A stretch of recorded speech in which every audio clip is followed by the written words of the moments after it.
Pertemuan 6 saat ini kita akan membahas mengenai proses bisnis, di mana ada juga proses informasi, dan kita akan memodelkan proses informasi nantinya menggunakan data flow diagram atau DFD. Pada dasarnya, proses bisnis itu terdiri dari 3 bagian, yaitu proses operasi, proses informasi, dan proses manajemen. Pada proses operasi, terdiri dari uraian prosedur dan aturan bisnis dan dituangkan dalam bentuk pembangunan activity diagram nantinya. Nah, pada proses operasi memiliki beberapa atau banyak urutan-urutan ataupun rangkaian dari kegiatan operasi. Dan ini melibatkan manusia, peralatan, unit organisasi, kebijakan, dan juga prosedurnya. Nah, kemudian biasanya proses operasi berkaitan dengan penyediaan barang dan jasa, dalam artian organisasi yang bergerak dalam supply ataupun pemberian layanan. Dan kemudian tujuan dari proses operasi untuk menyelesaikan aktivitas dari organisasi atau perusahaan tersebut. Kemudian mengenai proses informasi, pada dasarnya bagaimana data yang diproses menjadi informasi. Jadi ada aktivitas dari mulai data yang diproses sampai akhirnya dikeluarkan atau dihasilkannya sebuah informasi. Nah, biasanya proses informasi melalui pencatatan data, pemeliharaan data, manipulasi data, atau create, read, update, delete data, dan juga penyajian informasi. Proses informasi melibatkan manusia, peralatan, otorisasi tertentu, unit organisasi, kebijakan, dan prosedur. Hal yang sama dengan proses operasi.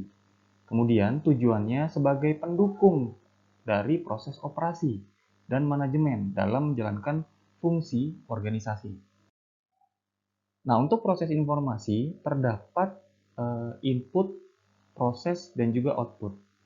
Analisis masukan itu sebagai input, dan kemudian analisis keluaran itu sebagai output. Kemudian kita dapat memodelkannya menggunakan data flow diagram. Kenapa menggunakan data flow diagram? Karena model ini yang memberikan penekanan pada fungsi dari sistem. Bagaimana penekanannya berangkat dari pemberian data, kemudian mengarahkan atau memberikan arah dari prosesnya ke entitas yang mana, sampai akhirnya dari entitas tersebut atau proses tersebut misalnya dikeluarkan sebuah informasi, outputnya apa. Nah, kemudian penggunaan dari DFD ini berfokus pada perancangan sistem yang berorientasi pada alur data dan juga alur informasi. Nah, dengan konsep dekomposisi, maksudnya adalah dapat diurai kembali lebih detail lagi. Jadi secara gambaran besar misalnya kita sudah bangun DFD, namun dalam DFD di setiap prosesnya, itu dalam satu proses itu bisa diurai menjadi beberapa subproses, banyak subproses, dan seterusnya sampai dirasa sudah cukup untuk pemberian dekomposisi. Ini adalah analisis masukan yang berisi potret tentang input yang dibutuhkan oleh sistem yang nanti akan dianalisis. Jadi yang dianalisis ada analisis masukan dan juga analisis keluaran. Di sini tiap masukan dirinci mengenai nama masukannya, sumbernya, fungsi, media, rangkap frekuensi, volume, format, keterangan, dan juga yang terakhir hasil analisisnya. Kemudian ini merupakan contoh dari analisis masukan, di mana nama masukannya adalah pesanan, sumber dari masukan dari pelanggan, fungsinya dokumen berisi pesanan barang dari pelanggan, medianya kertas, rangkap 1, frekuensinya setiap awal terjadi transaksi penjualan, volumenya 5 kali per hari, formatnya lampiran A1 halaman 123, keterangan pesanan disampaikan pelanggan melalui fax, dan hasil analisisnya apa? Ada 2 poin, bentuk yang tidak terstruktur, dan informasi yang dirasa tidak jelas di beberapa bagian. Nah, hasil analisis ini berangkat dari analisis masukan yang sudah didapatkan, dari nama masukan sampai keterangan. Kemudian ada analisis keluaran, berisi potret tentang keluaran atau informasi yang dibutuhkan oleh sistem yang akan nanti dianalisis. Nah, tiap masukan dirinci dari nama keluaran, fungsi, media, distribusi, rangkap, frekuensi, volume, format, keterangan. dan sama dengan analisis masukan, ada hasil analisisnya. Ini adalah contohnya, nama keluarannya kwitansi, fungsinya bukti atas terjadinya transaksi pembayaran, medianya kertas, distribusi pelanggan, keuangan, dan juga arsip, rangkap 3, frekuensinya setiap terjadi transaksi pembayaran, volumenya 5 kali per hari, format lampiran A1 halaman 123, keterangannya mungkin tidak ada, kalau ada pun silahkan ditulis, dan hasil analisisnya ada 2 poin. Pertama, tidak terteranya informasi nota tagihan yang menyebabkan sulitnya mencari kaitan pembayaran terhadap tagihan tertentu dan tidak jelasnya identitas pembeli. Nah, ini didapatkan dari analisis keluaran, ya. Bahkan hasil analisisnya bisa lebih dari 1, lebih 2 gitu ya, bisa 10 misalnya. Pun demikian hasil analisis bisa jadi hanya 1 saja. Tapi tidak mungkin hasil analisis itu tidak ada. Nah, ini adalah data flow diagram.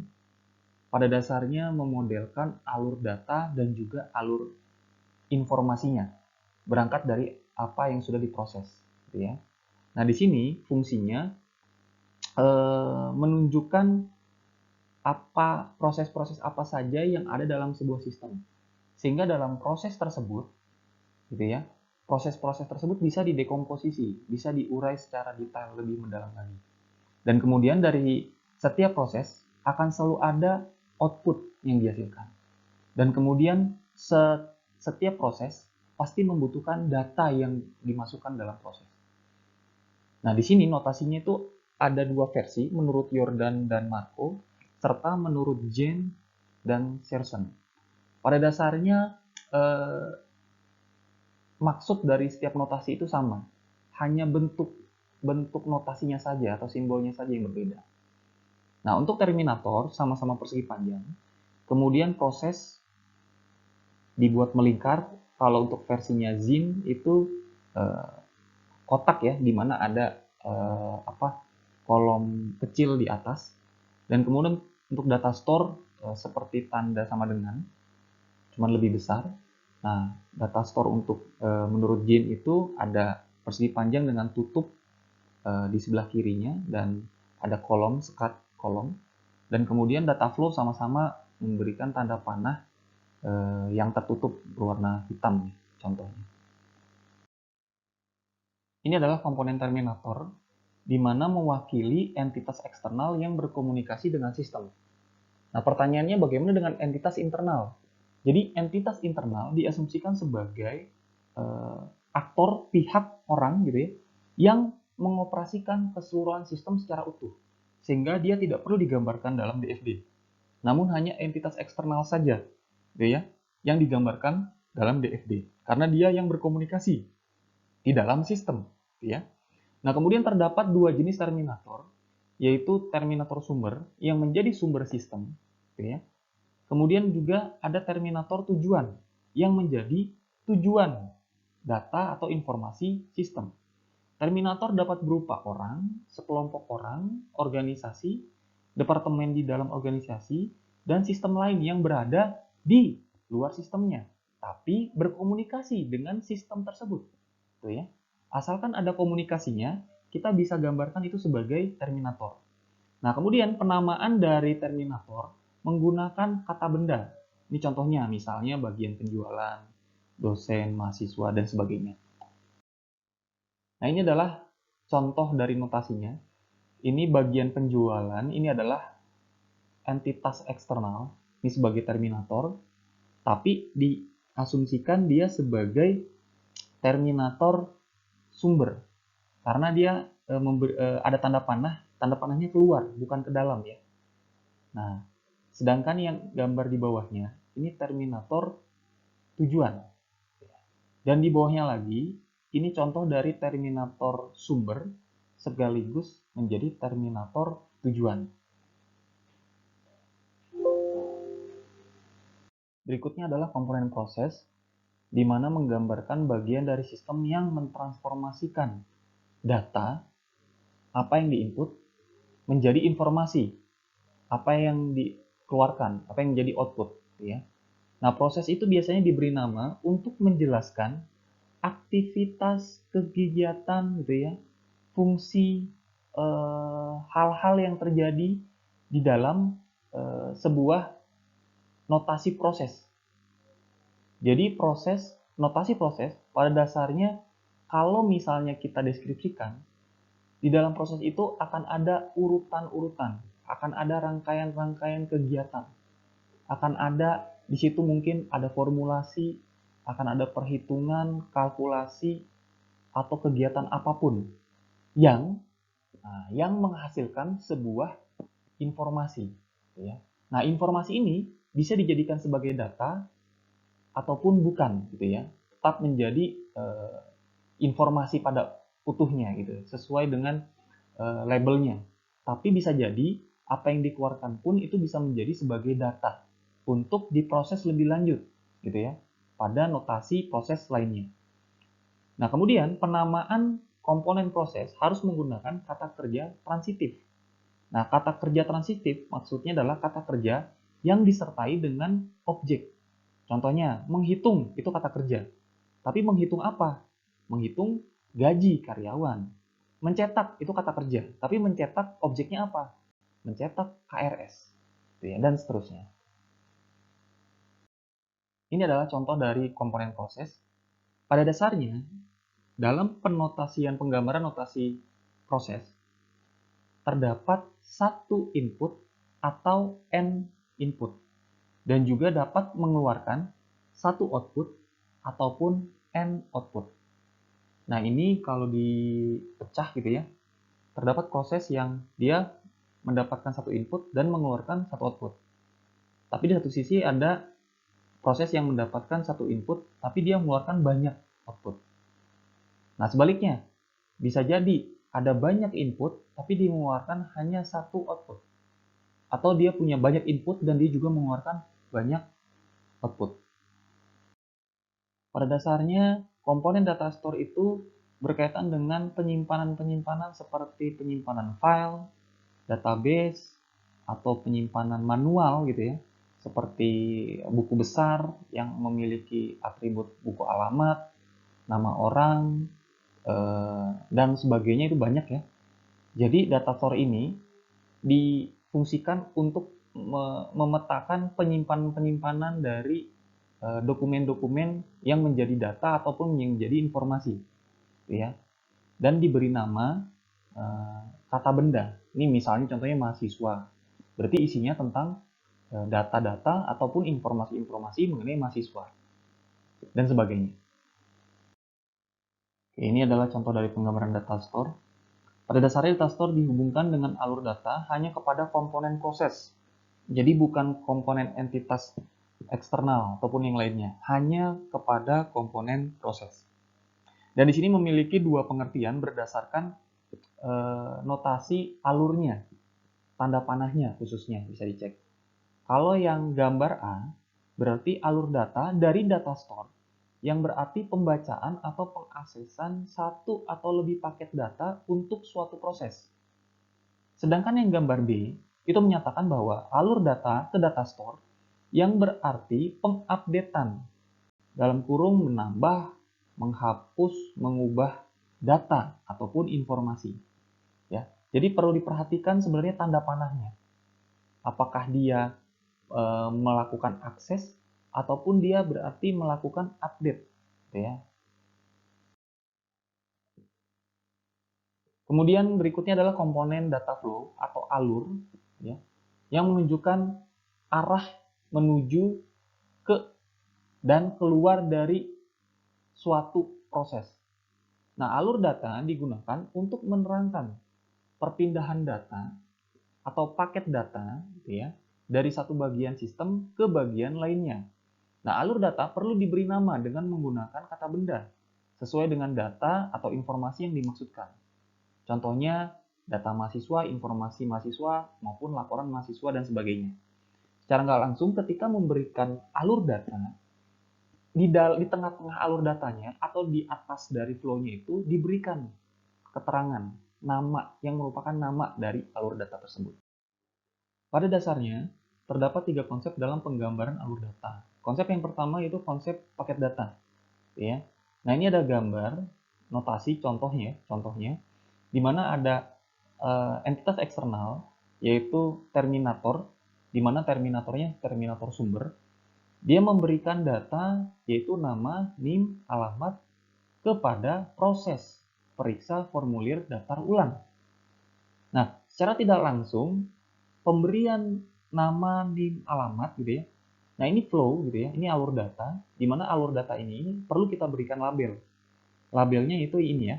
Nah, pada dasarnya nama data ini, 3 flow ini, ya 3 alur flow ini bisa dibundle menjadi satu paket.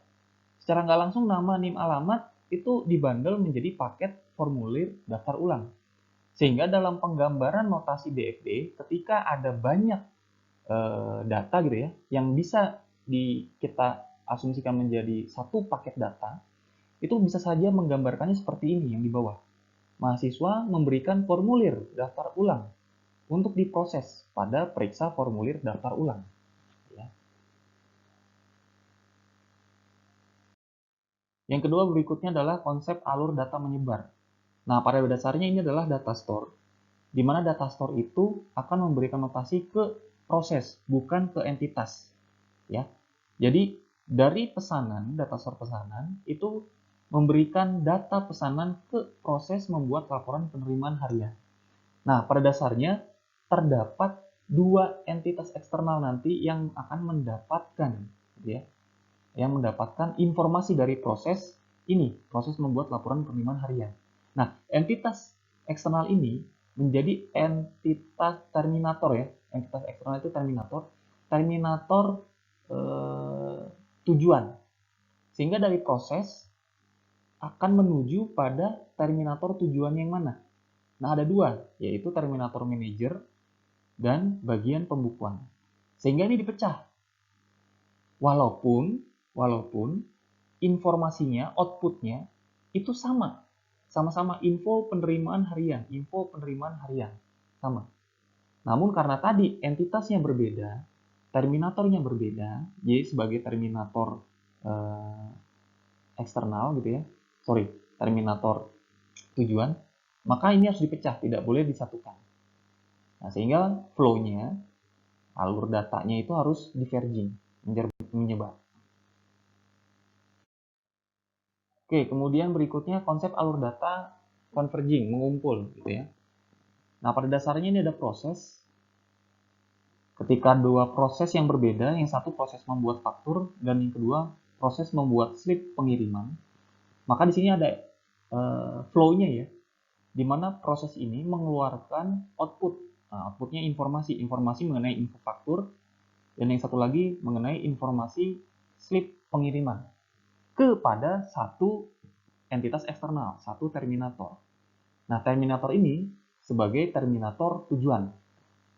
Sehingga flow-nya ini dari satu proses ke entitas eksternal, ke terminator. Demikian juga proses yang kedua langsung direct ke satu terminator. Nah, ini disebut alur data converging, mengumpul.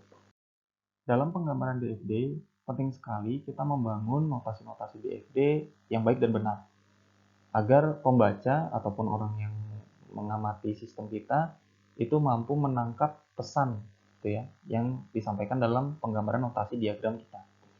Nah, di sini saya petakan mana yang salah dalam penggambaran DFD, mana yang benar.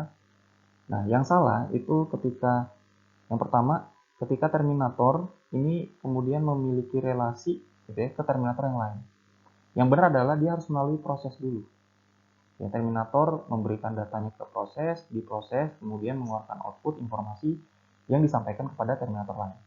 Yang kedua, ini terminator sumber ya, kemudian langsung memberikan datanya dan disimpan di data store. Tidak demikian, harus melalui proses dulu, baru disimpan ke dalam data store.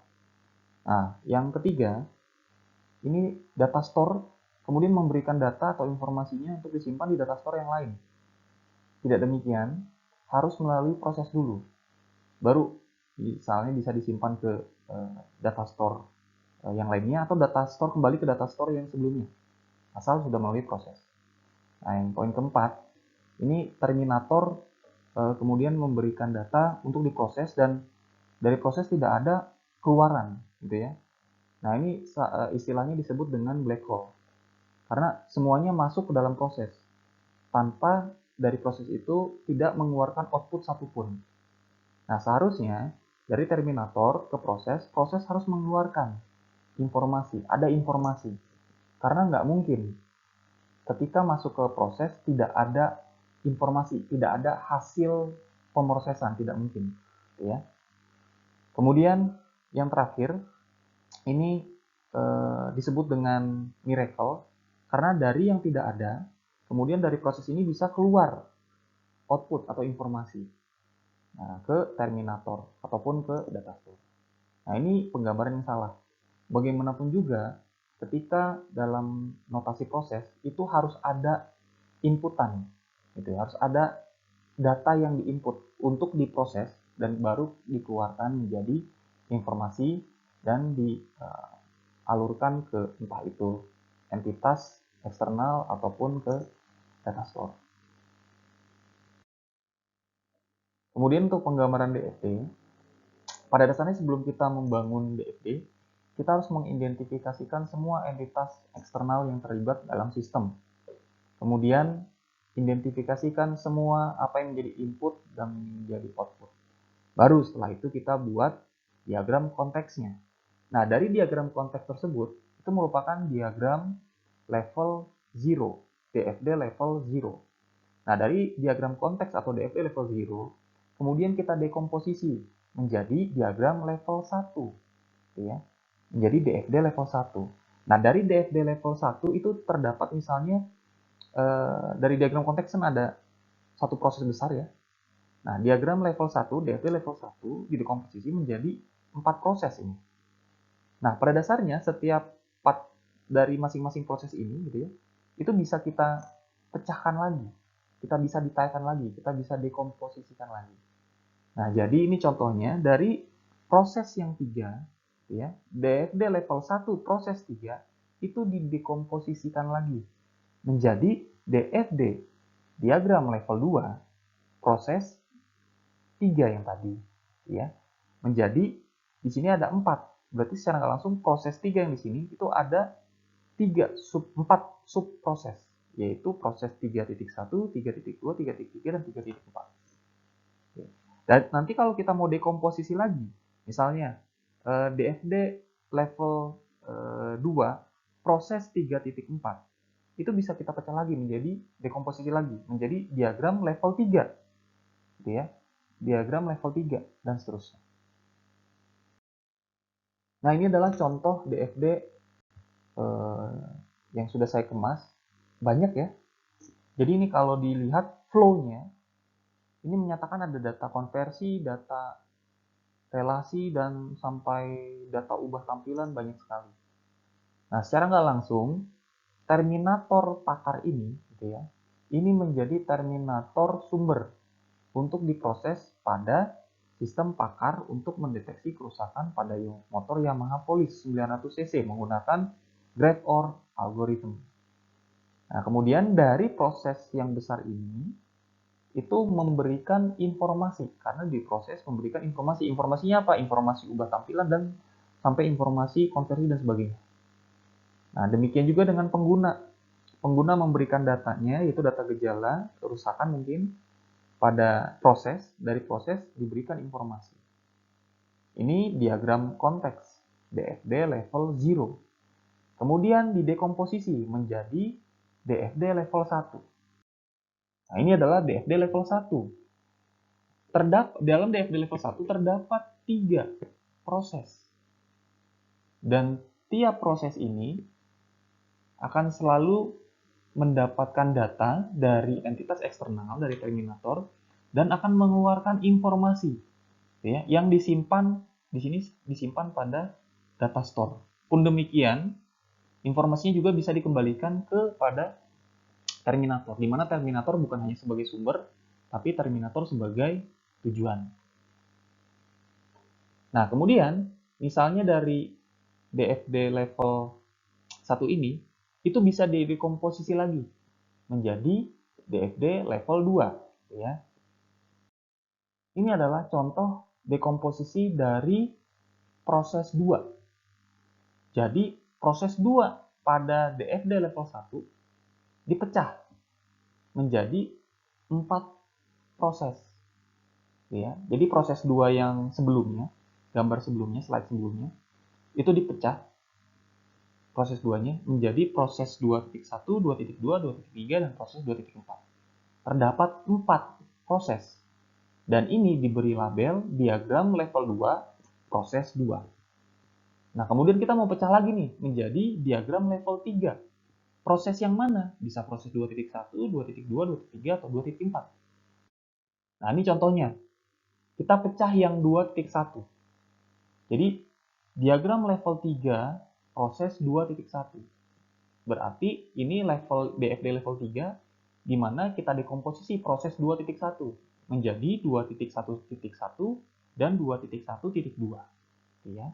Nah, sama, pada dasarnya ada proses ya, melalui inputan data dari gejala atau dari pakar, dan informasinya ke pakar kembali atau ke gejala kembali. Ke data store ya, data store gejala. Nah, ini maksudnya adalah penguraian secara detail. Jadi setiap level gitu ya akan memposisikan detail-detail yang lebih akurat kembali, sehingga orang yang membaca itu bisa memahami detail dari sistem keseluruhan. Oke, ini adalah proses yang terakhir pada proses bisnis, di mana sebelumnya kita bahas proses operasi dan juga proses informasi. Nah, yang terakhir ini adalah proses manajemen, di mana proses manajemen melakukan perencanaan, pengendalian, dan juga evaluasi. Gitu ya. Proses manajemen pada dasarnya menggunakan dua proses sebelumnya, yaitu operasi dan informasi, sebagai masukan. Gitu ya. Masukan untuk melakukan tadi perencanaan, pengendalian, dan evaluasi. Nah, adapun proses manajemen melibatkan manusia, otorisasi tertentu, unit organisasi, kebijakan, dan prosedur.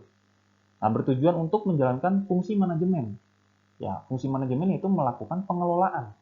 Pengelolaan bukan hanya kegiatan, tapi keseluruhan dari organisasi, gitu ya.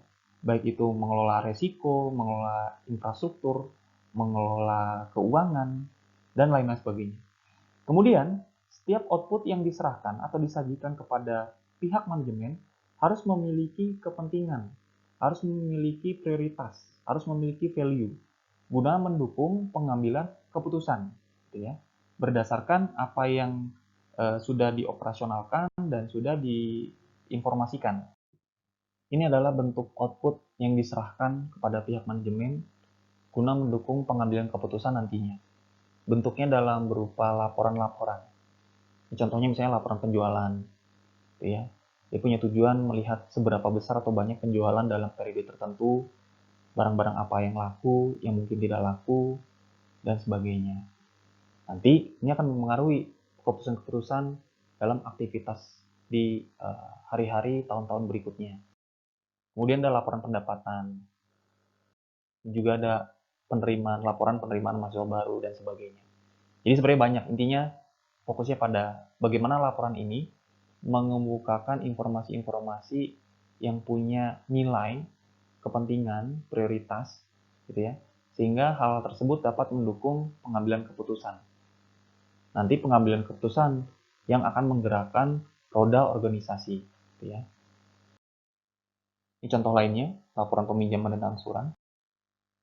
Oke, ini adalah contoh kasus mengenai proses informasi di mana nantinya kita akan memetakan, menotasikan menggunakan diagram data flow diagram ya, DFD. Nah, kasus ini membahas mengenai Koperasi Jaya Sentosa yang mengelola simpan pinjam bagi anggotanya. Nah, ada bagian kredit yang menangani peminjaman pada anggotanya. Nah, kira-kira aktivitasnya seperti ini. Ya. Jadi, pertama, setiap kali bagian kredit akan memberikan pinjaman pada anggota, maka anggota harus mengisi formulir permintaan pinjaman.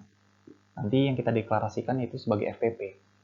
Itu ya, FPP berisi nomor FPP, tanggal, nomor anggota, nama anggota, jumlah permohonan, dan keperluan.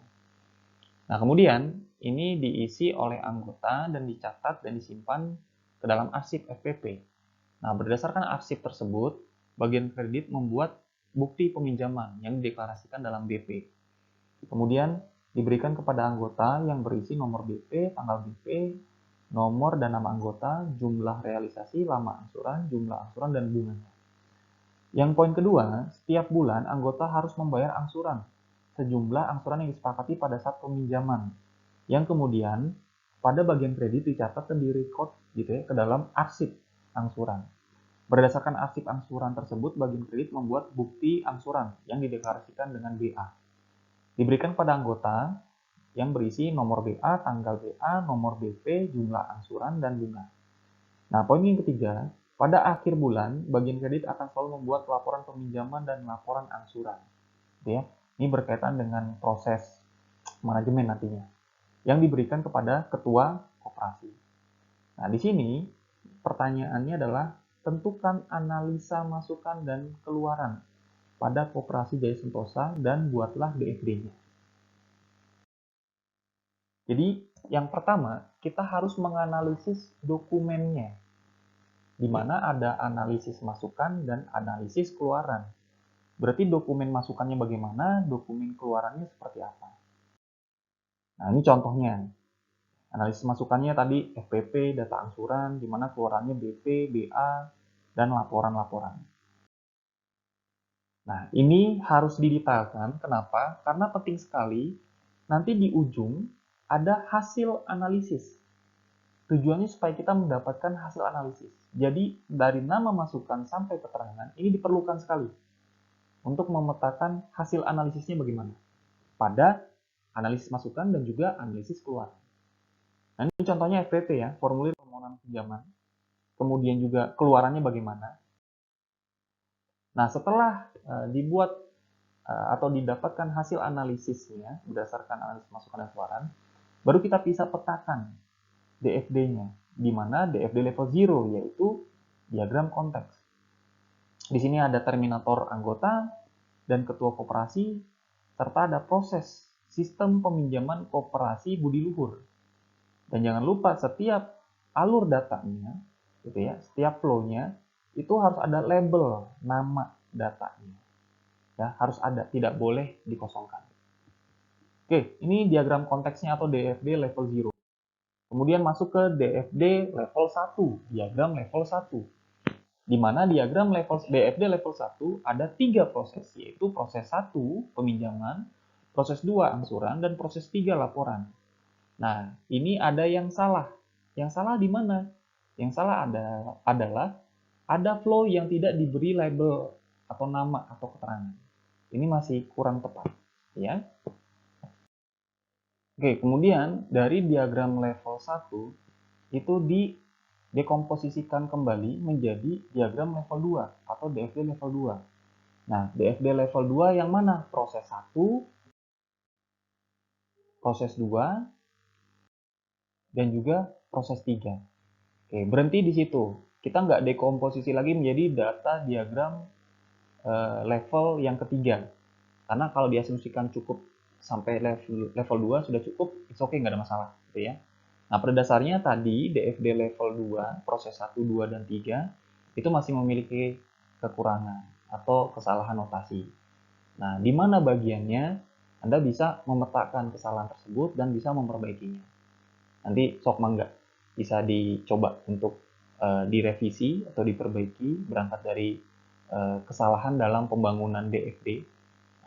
Bagian yang mana yang benar penggambarannya, bagian mana yang salah, Anda bisa petakan dan Anda bisa perbaiki.